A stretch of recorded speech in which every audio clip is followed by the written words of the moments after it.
Fui sirvienta de una familia que escondía cadáveres en el Pozo del Solar. Tenía apenas 11 años cuando llegué a trabajar a la casa de los Maldonado, allá en San Andrés Tuxtla, Veracruz. Era una casa grande, bonita, con paredes de cal y tejas rojas que brillaban cuando les pegaba el sol. Desde afuera parecía el paraíso, pero adentro, ¡ay Dios mío!, adentro guardaban algo que me helaría la sangre. Algo que estaba escondido en el fondo del solar, en ese pozo viejo que don Esteban decía que ya no servía para sacar agua. Pero ese pozo sí servía para otra cosa, mijo. Una cosa terrible que descubrí poco a poco, con miedo, con horror, con ganas de salir corriendo y no mirar atrás nunca más. Y cuando finalmente descubrí lo que había en el fondo de ese pozo maldito, ya era demasiado tarde para salir de ahí como si nada. Por favor, no olviden suscribirse al canal, dejar su like y un comentario contándonos desde dónde están escuchando esta historia. Su apoyo significa mucho para nosotros. Mi nombre es Refugio. Hoy tengo 75 años, pero esta historia comenzó cuando era solo una criatura de 11 años, que no sabía nada de la vida. Una niña del campo que pensaba que el mundo era solo el rancho donde vivíamos, el camino al pueblo y la iglesia donde íbamos los domingos. No tenía idea de que existían casas donde se guardaban secretos tan oscuros que ni en las peores pesadillas uno los imagina. Pero voy a contar todo. Cada pedacito de esta historia que guardé en el pecho durante tantos años. Para que entiendan bien lo que me pasó. Necesito contar cómo era nuestra vida allá en el rancho, en las afueras de San Andrés Tuxtla, en pleno corazón de Veracruz. Eran los años 60 y la vida en el campo no era fácil, ¿no, mija? Despertábamos con el canto del gallo cuando el sol todavía estaba escondido detrás de los cerros. Nuestro rancho era chiquitito. Tenía la casa principal donde dormíamos todos apretados como sardinas en lata. Yo, mis 4 hermanos menores, mi padre don Celestino y mi madre, doña Amparo. El piso era de tierra apisonada que mi madre barría 3 veces al día con una escoba de ramas. Decía que la tierra suelta traía pulgas, y nosotros ya teníamos bastantes sin andar buscando más. Mi padre sembraba maíz, frijol y calabaza cuando la tierra daba para eso. Cuando no daba, se iba a trabajar a los cañaverales de los ricos, cortando caña de sol a sol por unos centavos miserables que apenas alcanzaban para el maíz.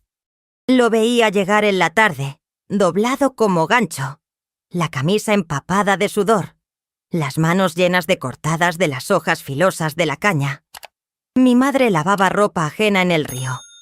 Se iba desde tempranito con un bulto de ropa en la cabeza y regresaba cuando ya estaba oscureciendo, con las manos rojas y agrietadas, los dedos arrugados como pasas de tanto estar en el agua. Ganaba poco, muy poco, pero era lo que había. El calor allá en Veracruz no era como en otros lados. Era un calor húmedo que te pegaba en el cuerpo como manta mojada. A mediodía, cuando el sol estaba en lo más alto, el aire se ponía tan espeso que casi se podía cortar con cuchillo. Los muchachos del rancho nos metíamos al río para refrescarnos, chapoteando en el agua café que bajaba de los cerros. Yo era buena para nadar, no como mis hermanos chiquitos que solo se quedaban en la orilla salpicando agua.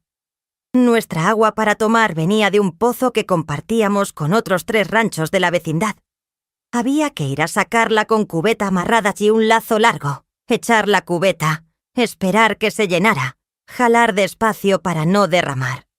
Era trabajo duro para una niña chiquita como yo, pero todos ayudábamos en lo que podíamos. Mi madre decía que niño que no trabaja es niño que se echa a perder. Yo era una niña que solo quería jugar, ¿sabes? Hacía muñecas de trapo con los retazos que sobraban de la ropa vieja. Jugaba a las comiditas con ollitas de barro que mi madre ya no usaba. Mi juguete preferido era una muñeca que mi abuela me había hecho antes de morirse. Tenía cabello de estambre negro y 2 botones de concha en lugar de ojos. Le decía Esperanza, porque mi abuela me había dicho que la esperanza era lo último que se perdía. Corría por el solar persiguiendo a las gallinas. Me subía al árbol de mango que estaba junto a la cerca. Cuando había mangos maduros, me quedaba arriba todo el día comiendo hasta que me dolía la panza, y mi madre tenía que darme té de hierbabuena para el empacho. Soñaba con cosas pequeñas, de niña pues. Quería tener un vestido sin remiendos, zapatos que no fueran heredados de alguien más, comer pan dulce en los días que no fueran domingo. Mi sueño más grande era ir a la escuela como los niños del pueblo, aprender a leer de corrido, escribir mi nombre bonito. Pero mi padre siempre decía lo mismo. ¿Para qué necesita estudiar una niña? Va a casarse de todos modos. Mejor que aprendas a hacer tortillas y a cuidar una casa. Las mañanas empezaban temprano. Mi madre me despertaba antes de que saliera el sol. Levántate, refugio, que el día no esperas a nadie. Tenía que ayudarle a hacer las tortillas, echar maíz a las gallinas, barrer el patio. Después, si había tiempo, jugaba un ratito antes de que me mandaran a traer agua o a cuidar a los hermanos chiquitos. Mi padre era hombre de pocas palabras. Pasaba el día en el campo o en los cañaverales. Llegaba en la tarde con la machete al hombro y el sombrero sucio de tierra. Comía en silencio y después se quedaba sentado afuera de la casa, fumando cigarros que él mismo enrollaba con hojas secas y tabaco barato. A veces me pasaba la mano por el cabello y decía: «Vas a ser alta como tu abuela». Yo sonreía sin saber si eso era bueno o malo. Mi madre siempre decía que tenía que aprender a ser mujer trabajadora. Me enseñó a hacer tortillas redonditas y delgadas, a cocinar frijoles sin que se pasaran, a lavar ropa en el río sin romperla.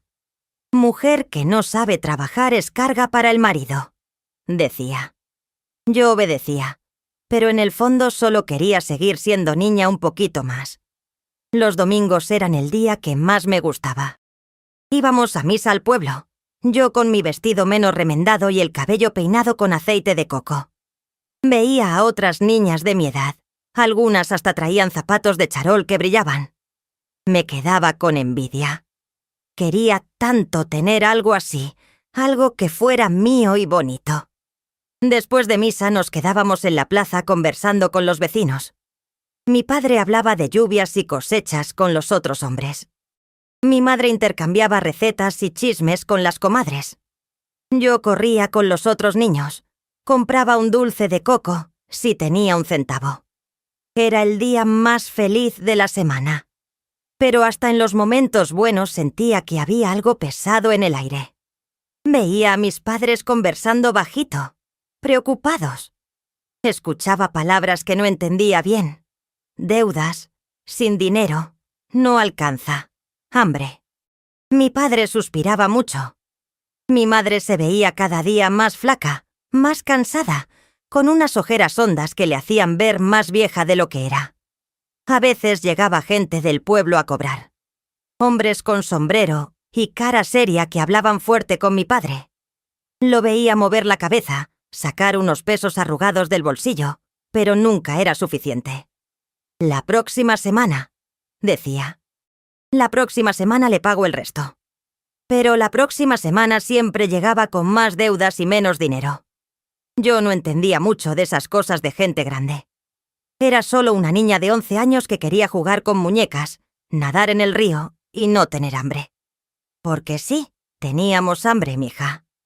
No siempre, pero había días donde la comida era solo tortillas con sal y agua de Jamaica. Mi madre nos daba a nosotros y ella apenas probaba bocado. «Ya comí», decía, pero yo sabía que mentía. Veía cómo su ropa le quedaba cada vez más floja, cómo sus manos temblaban cuando hacía las tortillas. La vecina más cercana era doña Clemencia, que tenía una hija de mi edad que se llamaba Hortensia. Era mi mejor amiga, la persona con quien compartía todos mis sueños pequeños.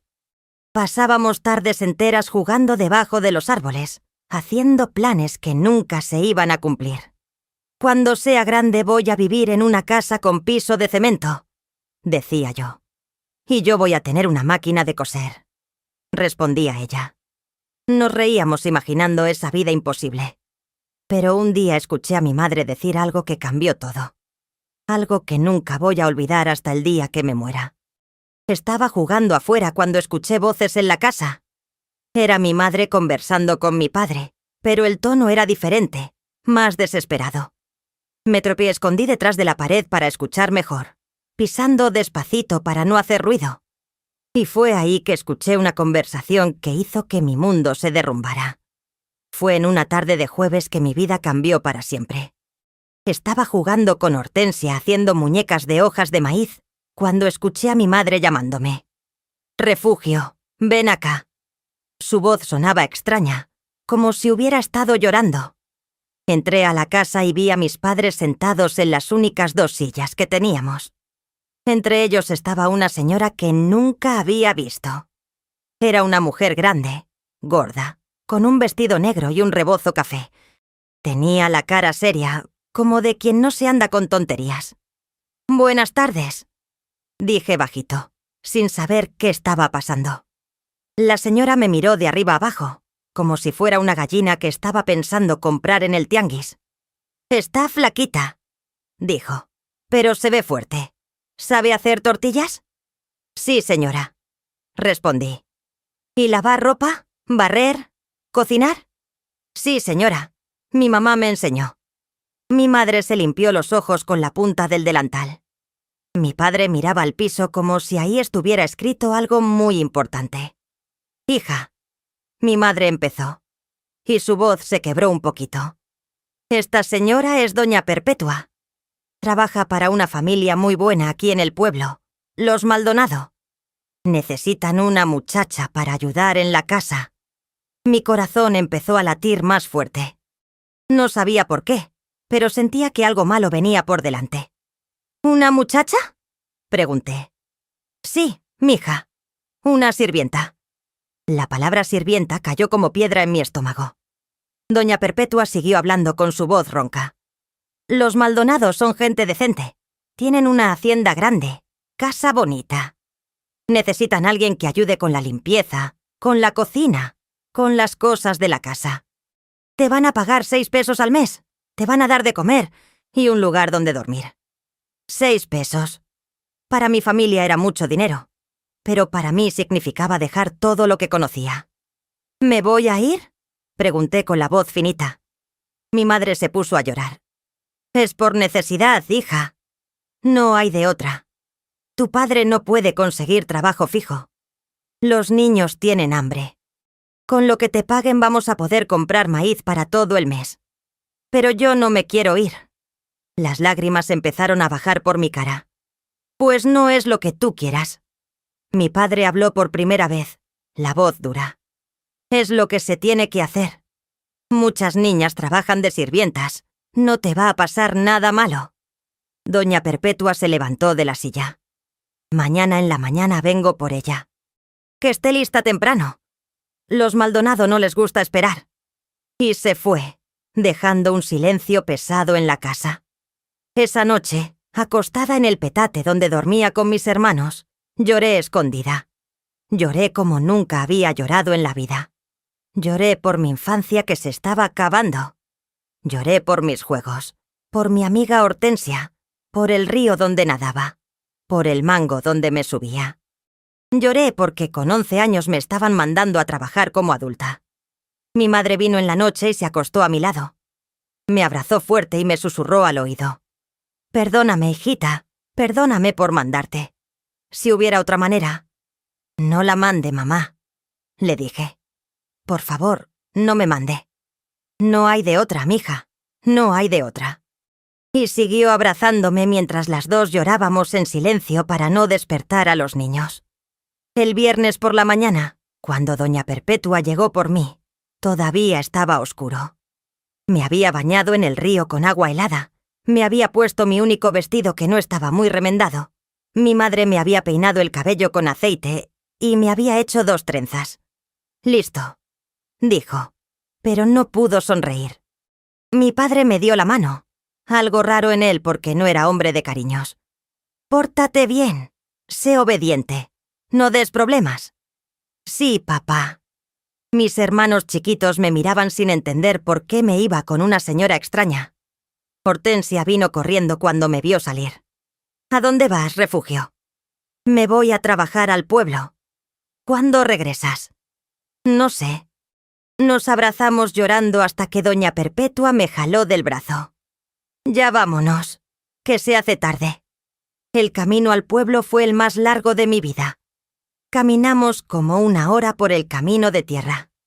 Doña Perpetua iba adelante, caminando rápido con sus piernas gruesas. Yo iba atrás, con un bulto pequeño donde llevaba mi ropa. Un vestido más, una falda, una blusa y la muñeca Esperanza que mi abuela me había hecho. No quise dejarla. Era lo único que me quedaba de mi vida anterior. «Apúrate», doña Perpetua decía cuando me quedaba atrás. «Los Maldonado no perdonan que uno llegue tarde». «¿Cómo son los Maldonado?», me atreví a preguntar. «Son gente bien, de dinero. Don Esteban tiene tierras grandes, ganado, una casa bonita. Doña Leonor es la señora de la casa. Tiene su carácter, pero si obedeces, no hay problemas. También está don Rutilio, el hermano de don Esteban, que vive con ellos. ¿Tienen hijos? Tuvieron. Ya no». Algo en su voz me dijo que no debía preguntar más. Cuando llegamos al pueblo, ya había salido el sol. San Andrés Tuxtla era más grande de lo que yo pensaba. Había casas de ladrillo pintadas de colores, calles empedradas, hasta vi un carro pasar, de esos que echaban humo y hacían ruido. Nunca había visto uno de cerca. Caminamos por varias calles hasta que llegamos a una casa que estaba apartada, casi en la orilla del pueblo. Y ahí estaba, la casa de los Maldonado. Desde afuera parecía el paraíso. Era grande, de 2 pisos, con paredes blancas y un portón de madera tallada. Tenía un solar enorme rodeado de árboles, mangos, naranjos, limoneros. Al fondo, casi escondido entre los matorrales, vi un pozo viejo con un brocal de piedra. Doña Perpetua tocó el portón y después de un rato salió una mujer flaca, con el cabello recogido en un chongo apretado. «Buenos días, doña Perpetua». «Buenos días, Crescencia. Traje a la muchacha nueva». La mujer me miró con ojos desconfiados. «Está muy chiquita. Tiene 11 años. Sabe trabajar. Su madre me lo aseguró». Entramos por el portón grande y llegamos a un patio enorme con piso de cemento. La casa era bonita de verdad, con ventanas grandes y cortinas de encaje. Olía a flores y a cera de piso. Nunca había visto una casa así.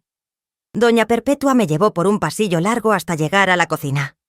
Era una cocina enorme, con una estufa de leña, una mesa grande y trastes apilados. «Espera aquí», me dijo. «Voy a avisar a la señora que llegaste». Me quedé parada en medio de la cocina, con mi bulto en las manos, sin saber qué hacer. Crescencia me miraba de reojo mientras pelaba papas. «¿De dónde eres?» «Del rancho, de las afueras». «¿Sabes trabajar de verdad o solo dices que sabes?» «Sé». «Más te vale. La señora no tiene paciencia con flojas». Después de un rato, doña Perpetua regresó con una mujer que debía ser doña Leonor. Era una señora como de 40 años, delgada, con el cabello negro recogido en un chongo elegante. Usaba un vestido azul oscuro y unos aretes de oro. Tenía la cara bonita pero seria, con unos ojos que te veían como si pudieran leer tus pensamientos. «Así que tú eres la muchacha nueva», dijo con voz fría. «Sí, señora». «¿Cómo te llamas?» «Refugio, señora». «Bien, Refugio. Aquí se trabaja duro. Despertamos a las 5 de la mañana. Tienes que ayudar con todo. Barrer, trapear, lavar trastes, lavar ropa, ayudar en la cocina». «¿Entendiste?» «Sí, señora». «Crescencia te va más a enseñar lo que tienes que hacer. Te vas a quedar en el cuarto de servicio. Es un cuartito que está en el solar. Come 3 veces al día, pero solo lo que te den. No andes agarrando comida a escondidas. Los domingos tienes la tarde libre para ir a misa. Te pagamos 6 pesos al mes que vamos a mandarle a tu madre». ¿Alguna pregunta? Tenía 1000 preguntas, pero no me atrevía a hacer ninguna. «No, señora». «Entonces, a trabajar». Los primeros días en la casa de los Maldonado fueron los más difíciles de mi vida. Despertaba antes de que saliera el sol. Me vestía a oscuras en ese cuartito pequeño que olía a humedad y salí al patio donde todavía estaba frío. Mi primera tarea era barrer todo el patio enorme, después barrer el corredor, después la sala, después los cuartos. Eran tantos cuartos que cuando terminaba ya me dolía la espalda. Crescencia era la cocinera y la que mandaba sobre mí. Era una mujer amargada, flaca como alambre, que siempre me regañaba. Eso está mal barrido. No se lava así la ropa. Las tortillas están muy gruesas. Eres una inútil. Yo trataba de hacer todo bien, pero nunca era suficiente. A veces lloraba escondida en el baño, pero me limpiaba rápido las lágrimas para que nadie me viera. No quería que pensaran que era débil. La casa era grande y silenciosa. Don Esteban era un hombre alto, de bigote cano, que siempre usaba sombrero y botas. Salía temprano en la mañana a ver sus tierras y regresaba al mediodía a comer. Hablaba poco. Cuando hablaba, su voz era ronca y firme. Doña Leonor pasaba el día en la casa, supervisando todo con esos ojos que no perdonaban nada. A veces la veía sentada en el corredor, cosiendo o leyendo, siempre seria, siempre callada. Don Rutilio, el hermano de don Esteban, era diferente. Era un hombre más joven, como de 35 años, delgado, con la cara marcada de viruela. Casi nunca salía de su cuarto. Cuando lo veía, siempre estaba leyendo o escribiendo algo. Me miraba de una manera que me daba escalofrío, como si supiera algo que yo no sabía. La comida para nosotras las sirvientas no era como la de los patrones. Ellos comían carne, pollo, pescado, pan dulce. Nosotras comíamos frijoles, tortillas, algún huevo de vez en cuando. Pero era más de lo que comía en mi casa, así que no me quejaba. Los domingos en la tarde podía ir a misa. Caminaba sola al pueblo, entraba a la iglesia y me arrodillaba en la banca de atrás. Le pedía a Dios que me diera fuerzas para aguantar. Le pedía que mi familia estuviera bien. Le pedía que algún día pudiera regresar a casa. Después de misa, a veces veía a Hortensia en la plaza. Ella me contaba del rancho, de los juegos, de las cosas que yo me estaba perdiendo. Yo le contaba poco de la casa de los Maldonado. No quería preocuparla. Pasaron semanas. Yo seguía trabajando, obedeciendo, callándome cuando Crescencia me regañaba, cuando doña Leonor me miraba con desprecio, cuando el cansancio me hacía querer tirarme en el suelo y no levantarme más. Pero había algo extraño en esa casa. Algo que no lograba entender bien, pero que sentía en el aire, como un peso, como un secreto. A veces, de noche, escuchaba ruidos extraños que venían del solar. Pasos, voces bajas, el ruido de algo pesado siendo arrastrado. Al principio pensé que eran los perros o los animales de la noche. Pero después de un tiempo me di cuenta de que esos ruidos siempre pasaban después de la medianoche y siempre venían de la dirección del pozo viejo. Un día le pregunté a Crescencia sobre el pozo. «Crescencia, ¿ese pozo del fondo todavía sirve?» Me miró con ojos asustados. «No preguntes de ese pozo». «¿Por qué?» «¿Por qué no? Ese pozo está maldito. Nadie se acerca ahí». «¿Maldito? ¿Por qué?» «No preguntes más». Y se alejó rápido, como si hasta hablar del pozo le diera miedo. Esa noche, acostada en mi catre, pensé en el pozo. ¿Por qué estaba maldito? ¿Qué había ahí que daba tanto miedo? Todavía no sabía, pero iba a descubrirlo pronto. Y cuando lo descubriera, iba a desear no haberlo hecho nunca. Una noche de luna llena, 3 meses después de haber llegado a la casa de los Maldonado, me desperté con sed. Era como las 2 de la mañana. Me levanté del catre y salí del cuartito para ir a la cocina a tomar agua. El patio estaba iluminado por la luna que brillaba tan fuerte que casi parecía de día. Caminé despacito, descalza, tratando de no hacer ruido. Pero cuando estaba cruzando el patio, escuché voces. Venían de atrás, del fondo del solar, donde estaba el pozo maldito. Me escondí detrás de un árbol de naranja y esperé. Mi corazón latía fuerte en mi pecho. Las voces se hicieron más claras. Eran don Esteban y don Rutilio. Estaban cargando algo pesado. Algo envuelto en una tela oscura. «Cuidado», decía don Esteban. «No lo vayas a dejar caer». Ya sé», respondía don Rutilio, jadeando con el esfuerzo. Se acercaron al pozo viejo. Dejaron la cosa envuelta en el suelo. Don Esteban quitó unas tablas que cubrían la boca del pozo. Después, entre los dos, levantaron la cosa envuelta y la dejaron caer en el pozo. Escuché el golpe seco cuando llegó al fondo. Un golpe que me heló la sangre. «Listo», dijo don Esteban. «Uno más». «¿Ya van cuántos?», preguntó don Rutilio. «No sé. Dejé de contar». Volvieron a poner las tablas sobre el pozo y regresaron a la casa. Yo me quedé escondida detrás del árbol, temblando. No de frío, sino de miedo puro. ¿Qué era eso que habían tirado al pozo? ¿Por qué lo hicieron de noche, a escondidas? Y lo peor, esa frase. Uno más. Como si hubiera más cosas ahí abajo, en el fondo de ese pozo maldito. Regresé a mi cuarto caminando como zombi. No pude dormir el resto de la noche. Me quedé acostada en el catre, mirando al techo, sintiendo que el mundo se había vuelto un lugar todavía más aterrador de lo que ya era.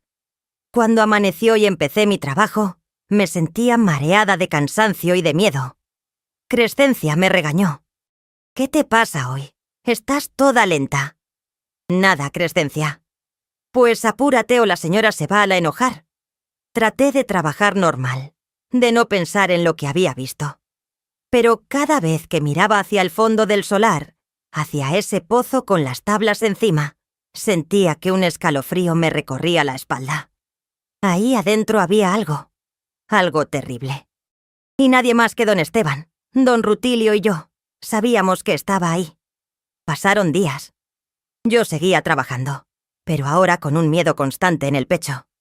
Me preguntaba, ¿debería contarle a alguien? ¿A quién? Si le decía a Crescencia, no me iba a creer. Si le decía a doña Leonor, pensarían que estaba loca o peor, me correrían de la casa. Si le contaba a mis padres, no podrían hacer nada. Eran pobres, sin poder, sin voz. Además, mi familia necesitaba esos 6 pesos al mes. No podía arriesgarme a perder el trabajo. Así que me callé. Me tragué el miedo y seguí trabajando. Pero ahora miraba a don Esteban con otros ojos. No era solo el patrón rico y serio. Era un hombre que escondía cosas en el pozo. Cosas que dejaban caer con un golpe seco. Y don Rutilio, que siempre estaba leyendo en su cuarto, también era parte de ese secreto oscuro. Una tarde, como un mes después de aquella noche de luna llena, doña Leonor me llamó. «Refugio, ven acá». Fui con el corazón acelerado. ¿Me habría visto esa noche? ¿Sabían que yo sabía? «Sí, señora. Necesito que bajes al pozo a sacar agua». Mi estómago se revolvió. «¿Al pozo del fondo?» «Sí. El pozo de la casa se está secando. Necesitamos agua para regar las plantas». «Pero, señora, Crescencia dijo que ese pozo está maldito». Doña Leonor me miró con ojos fríos. «Son tonterías. Ese pozo tiene agua buena. Baja y saca 2 cubetas». «Sí, señora», dije, aunque por dentro estaba gritando que no quería acercarme a ese lugar maldito. Fui al solar con 2 cubetas y un lazo. Mis piernas temblaban. Cuando llegué al pozo, vi las tablas todavía cubriendo la boca. Las quité despacio, una por una. El olor que salió de ahí me hizo retroceder. Era un olor fuerte, a tierra mojada, a algo más. Algo que no quería identificar. Me asomé a la boca del pozo. Estaba oscuro. No se veía el fondo. Amarré la cubeta al lazo y la bajé despacio. Esperé escuchar el chapoteo cuando tocara el agua. Pero en lugar de eso, escuché un golpe seco, como si la cubeta hubiera golpeado algo sólido. Jalé el lazo para subir la cubeta. Cuando llegó arriba, estaba vacía. Lo intenté de nuevo. Esta vez bajé la cubeta más despacio, moviendo el lazo para buscar el agua. Y entonces la cubeta se atoró. Se trabó en algo. Jalé con fuerza, tratando de soltarla.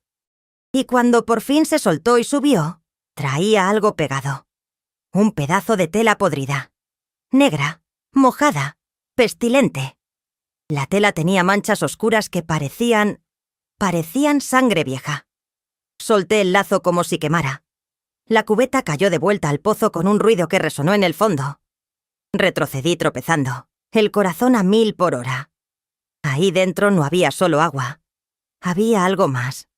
Algo terrible. Algo que confirmaba mis peores miedos. En ese pozo no solo había cosas. Había cadáveres. Cadáveres que los Maldonado escondían en la oscuridad del pozo maldito. Corrí de regreso a la casa, sin las cubetas, sin el agua, solo con el terror pintado en la cara. Doña Leonor me vio llegar. ¿Dónde está el agua? No pude, señora. La cubeta se atoró. Me miró fijamente, esos ojos negros clavándose en mí como cuchillos. ¿Qué viste? Nada, señora. No vi nada. Mejor así. Y se fue, dejándome ahí parada, temblando, sabiendo que mi vida en esa casa acababa de volverse mucho más peligrosa. Esa noche no pude comer. El estómago se me había cerrado de tanto miedo. Me fui a mi cuartito y me acosté en el catre, abrazando a mi muñeca Esperanza como si fuera un bebé. Lloré bajito para que nadie me escuchara.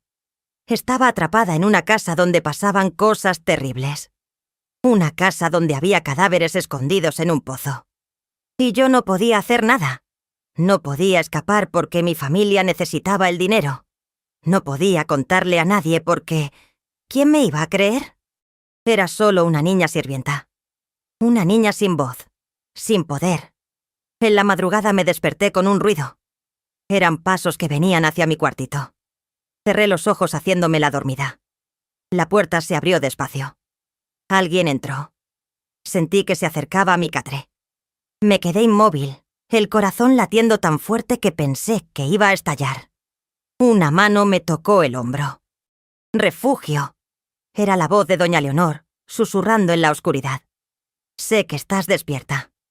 Abra los ojos despacio. Estaba ella, parada junto a mi catre, su silueta negra contra la poca luz que entraba por la ventana. Señora. Tenemos que hablar. Ven conmigo».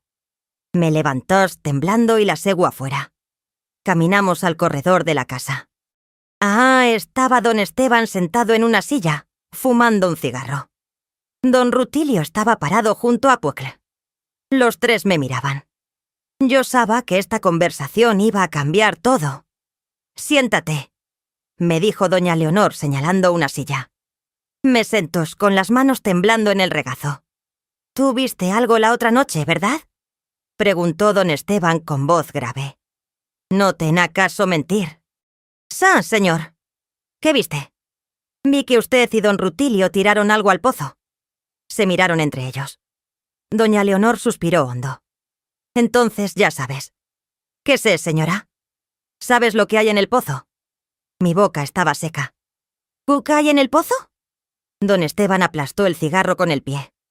«Cuerpos. Hay cuerpos de gente que murió acu en la hacienda. Sentún que el mundo se me veno encima».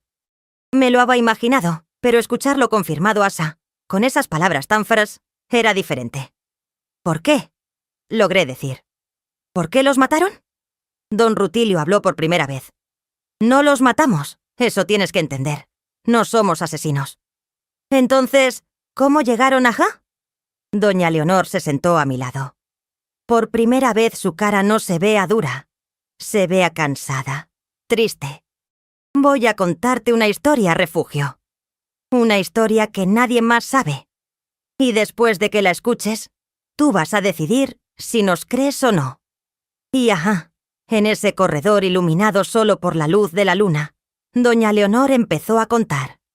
Y lo que escuché esa noche hizo que todo lo que Abuna pensado cambiara. Porque la verdad sobre los cadáveres en el pozo era mucho más compleja de lo que Abuno ha imaginado.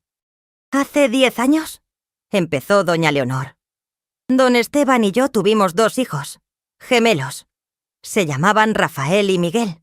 Eran nuestra alegra, nuestra vida entera». Su voz se quebró un poquito. Cuando cumplieron 5 años, una enfermedad llegó al pueblo. Fiebre del dengue, deca el doctor. Los dos se enfermaron al mismo tiempo. Trajimos médicos de Veracruz, curanderos, hasta un sacerdote. Pero no sirvió. Los dos murieron en la misma semana. Se limpiaba las lágrimas con un pañuelo. Cuando los enterramos en el panteón del pueblo, yo me volví loca de dolor. No comía, no dormía, no hablaba. Solo lloraba día y noche. Don Esteban también se volvió otro hombre. Ya no era el mismo. Don Esteban continuó la historia. Después de que murieron nuestros hijos, la gente del pueblo empezó a decir cosas.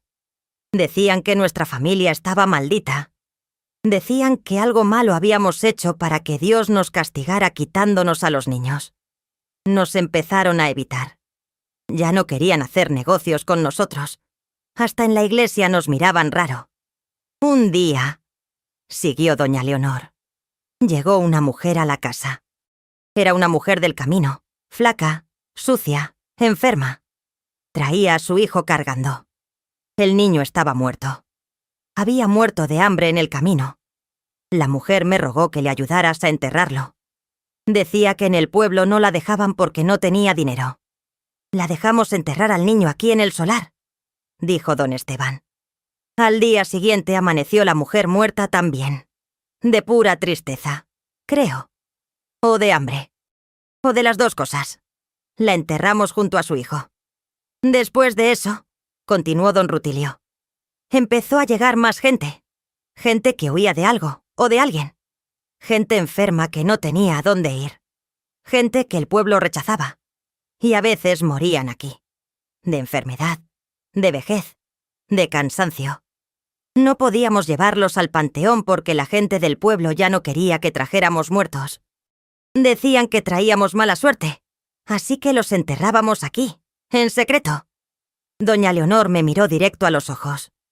No somos asesinos, Refugio. Somos gente que trata de ayudar a los que nadie más quiere ayudar. Pero el pueblo no lo entiende.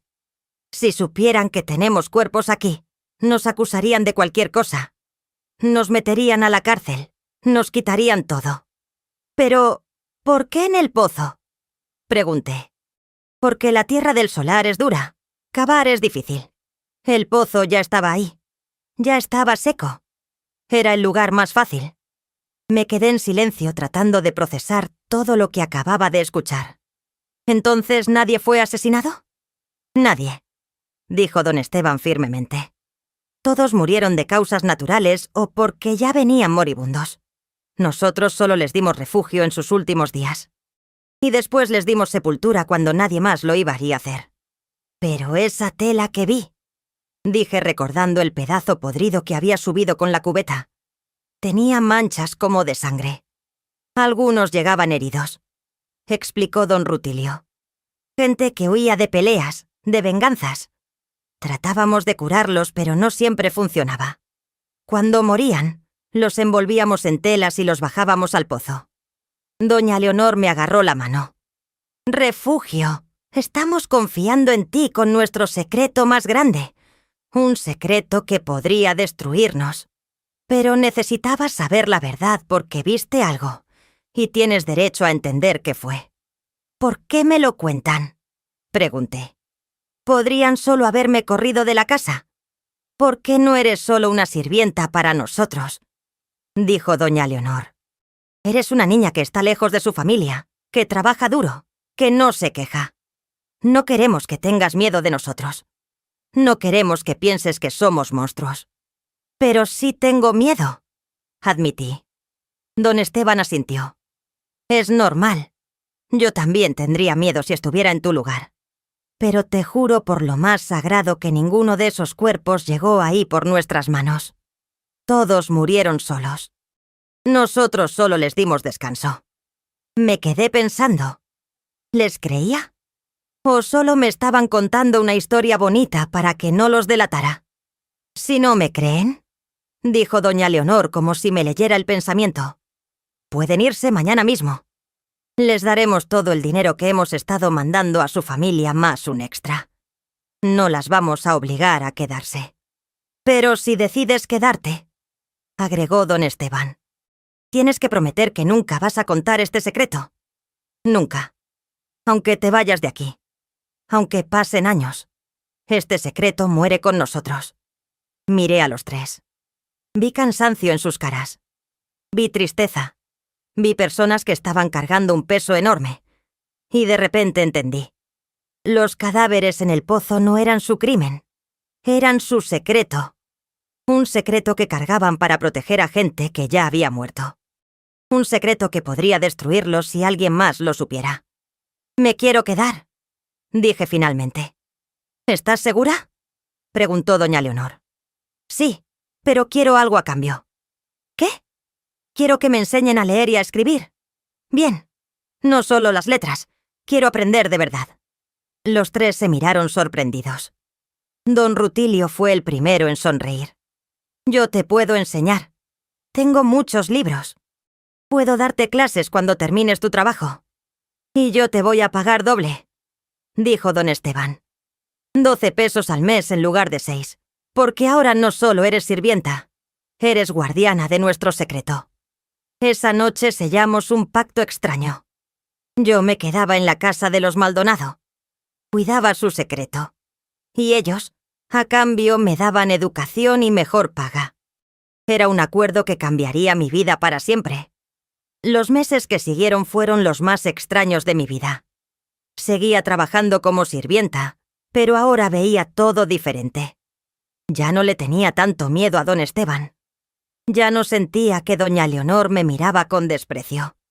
Empecé a verlos como personas que también sufrían, que también cargaban pesos enormes. Don Rutilio cumplió su promesa. Todas las tardes, después de que terminaba mi trabajo, me daba clases en la biblioteca. Era un cuarto lleno de libros del piso al techo. Me enseñó a leer de corrido, a escribir con letra bonita, a hacer cuentas complicadas. Era un maestro paciente. Cuando me equivocaba, no me regañaba. Solo me explicaba de nuevo hasta que entendiera. Aprendí rápido. Descubrí que me gustaba leer. Me gustaban las historias de aventuras, las poesías, hasta los libros de historia que contaban cómo era México antes. Don Rutilio me prestaba libros para que leyera en la noche en mi cuartito, y yo los leía con la luz de una vela, viajando a mundos que nunca había imaginado. Con doña Leonor también cambió la relación. Un día me llamó y me dijo: «Refugio, ya no quiero que me digas señora. Llámame doña Leonor». Era una señal de que ya no me veía como simple sirvienta. Me veía como algo más. A veces se sentaba conmigo en el corredor y me contaba historias de sus hijos. De cómo Rafael era el más travieso y Miguel era el más serio. De cómo jugaban en ese mismo solar donde ahora estaba el pozo con los secretos. Lloraba cuando contaba esas historias. Y yo la escuchaba, poniendo mi mano sobre la suya. Un día llegó más gente a la casa.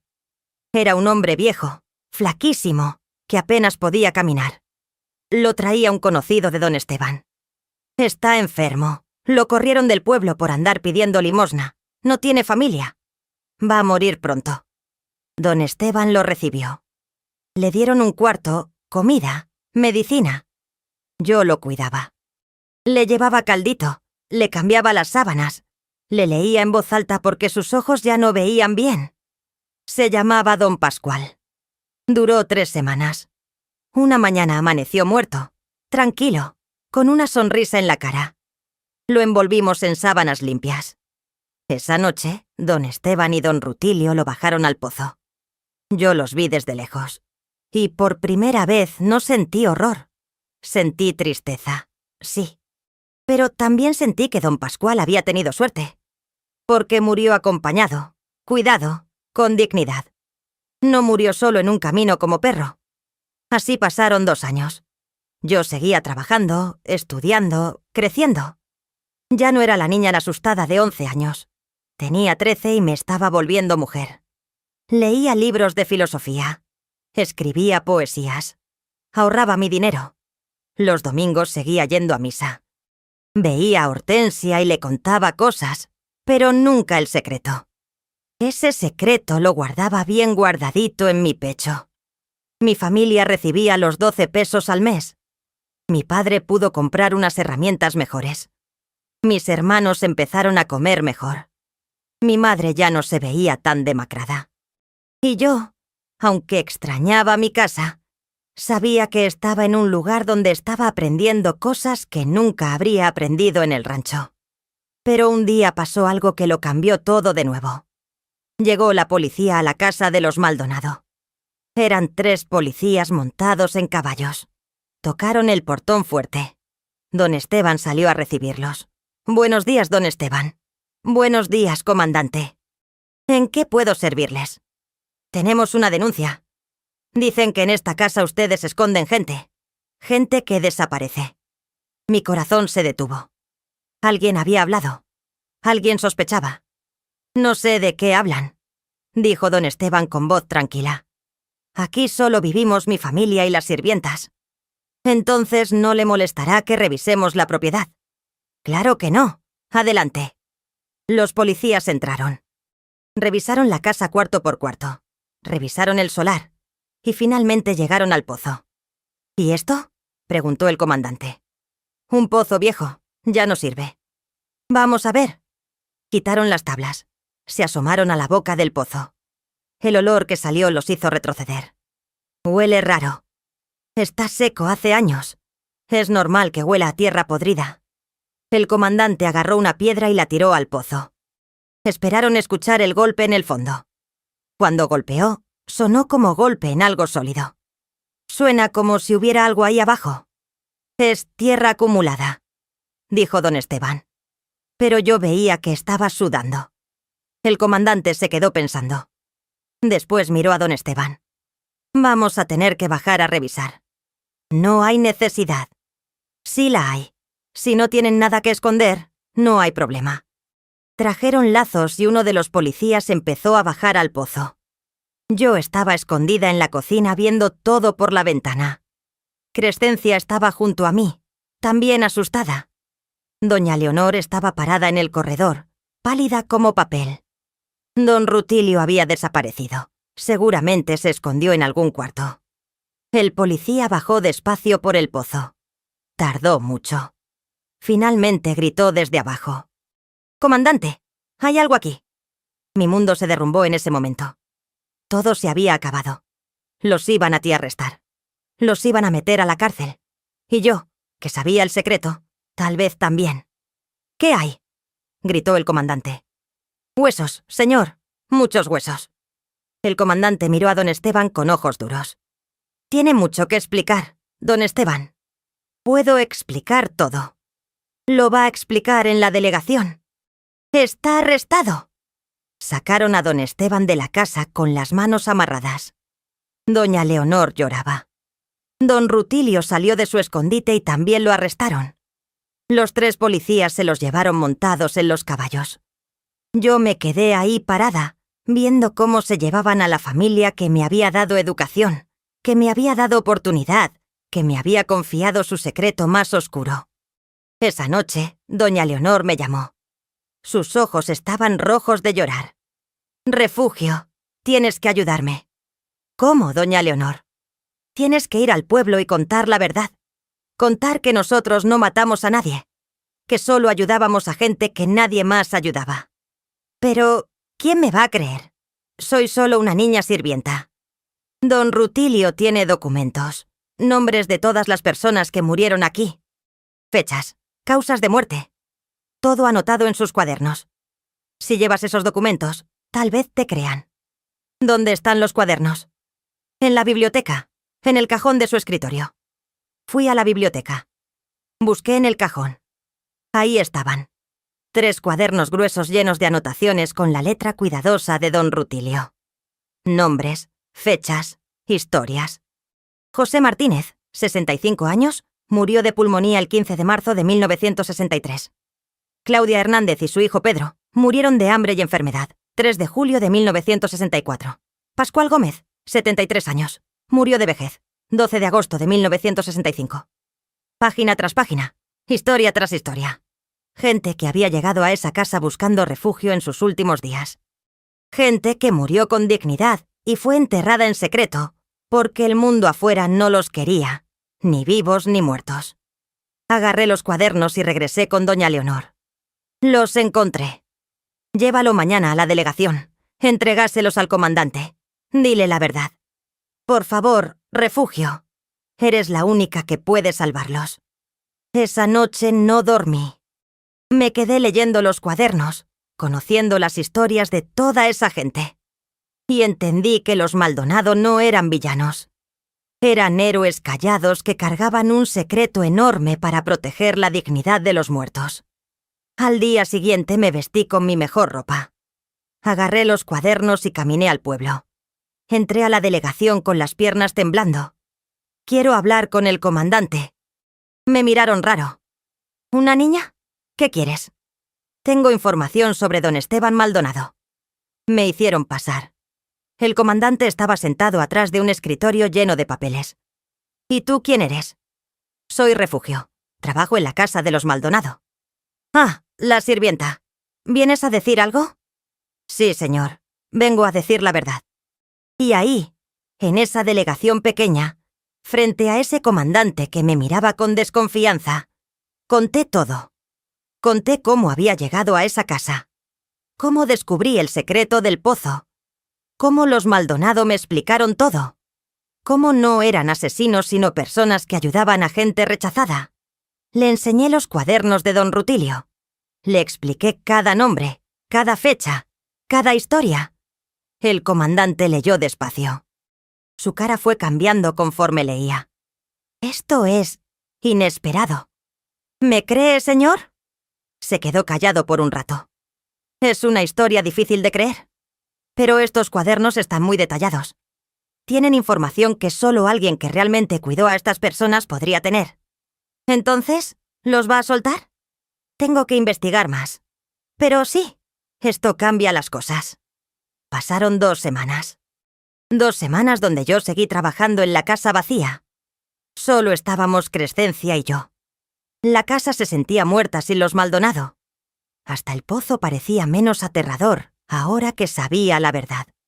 Finalmente, un día vi llegar una carreta. Era don Esteban, doña Leonor y don Rutilio. Los habían soltado. Corrí a recibirlos. Doña Leonor me abrazó fuerte. Gracias, Refugio. Nos salvaste. ¿Qué pasó? El comandante investigó. Habló con gente del camino. Confirmó que varias de las personas en los cuadernos realmente habían desaparecido, pero nadie las buscaba porque eran vagabundos, enfermos, rechazados. Entendió que nosotros solo les dimos sepultura. ¿Y no van a la cárcel? No. Pero tenemos que exhumar los cuerpos y llevarlos al panteón. Ya no podemos tenerlos en el pozo.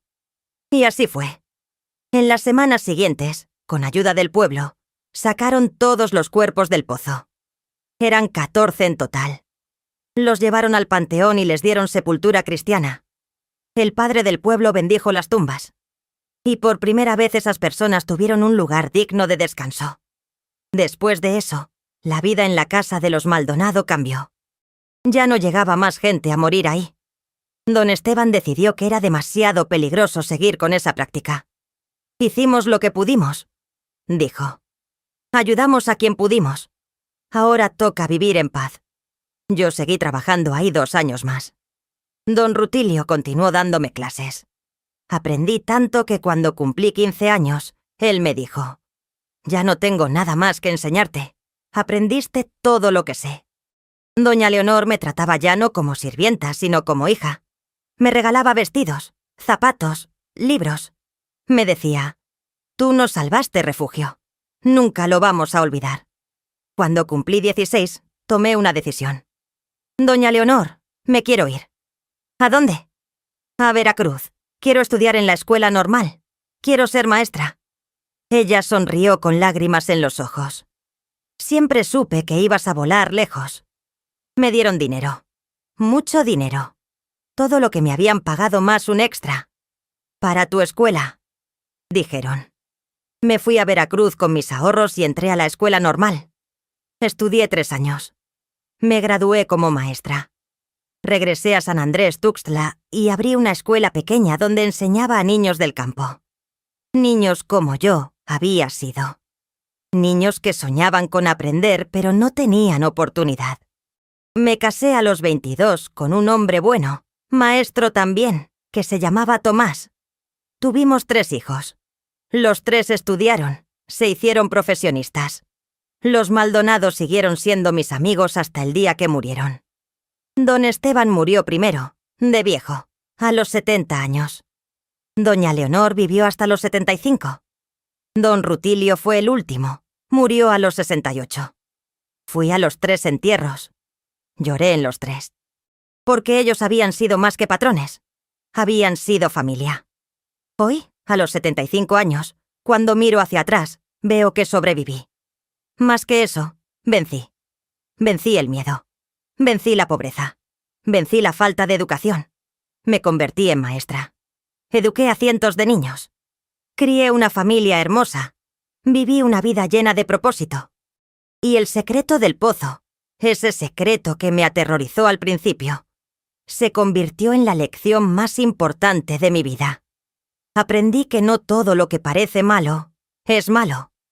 Aprendí que a veces las personas cargan secretos enormes, no porque sean criminales, sino porque están tratando de hacer el bien en un mundo que no siempre entiende. Aprendí que juzgar sin conocer la historia completa es injusto. Los Maldonado no eran villanos. Eran personas que cargaban un peso enorme. El peso de cuidar a los que nadie más cuidaba. El peso de dar sepultura a los que nadie más quería enterrar. El peso de guardar un secreto que podía destruirlos, pero que era su manera de ayudar. ¿Y saben por qué decidí contar esta historia hoy? Porque todavía hoy, en pleno siglo XXI, veo gente siendo juzgada sin que nadie conozca su historia completa. Veo personas cargando secretos que no son crímenes, sino actos de bondad que el mundo no entiende. Veo niños trabajando como sirvientes, sin educación, sin oportunidad. Y quiero gritar: denles una oportunidad. Escuchen sus historias. No juzguen sin conocer. Si estás escuchando esta historia y te reconoces en ella, si tú también trabajaste de sirvienta siendo niña, si tú también descubriste secretos en las casas donde trabajaste, si tú también tuviste miedo pero encontraste valor para hacer lo correcto, escucha bien lo que te voy a decir. Puedes elegir una vida diferente. Puedes estudiar, puedes crecer, puedes salir de la situación que te lastima. Puedes usar lo que aprendiste, hasta en las peores circunstancias, para volverte más fuerte. Sé que no es fácil.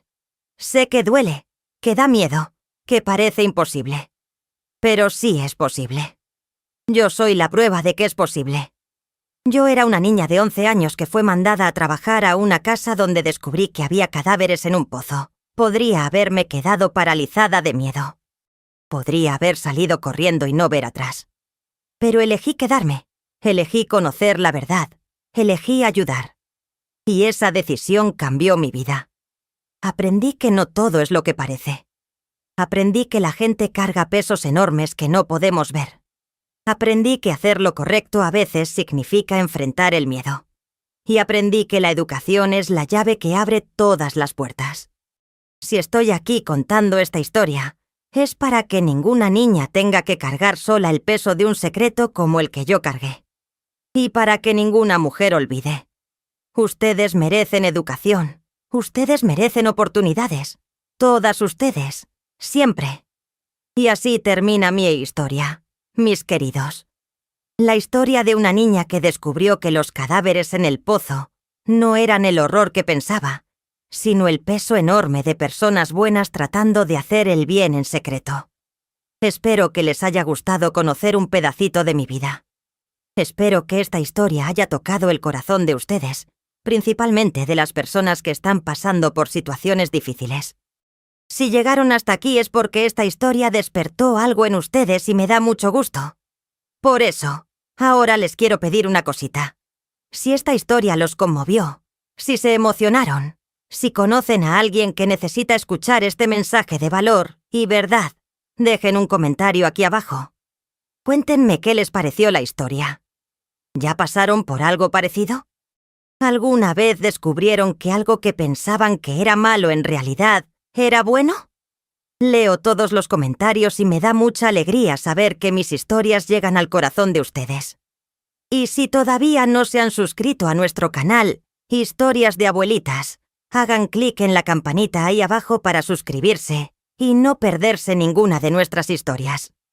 El equipo del canal siempre tiene una historia diferente. Siempre historias reales de superación, de vida, de gente como nosotros.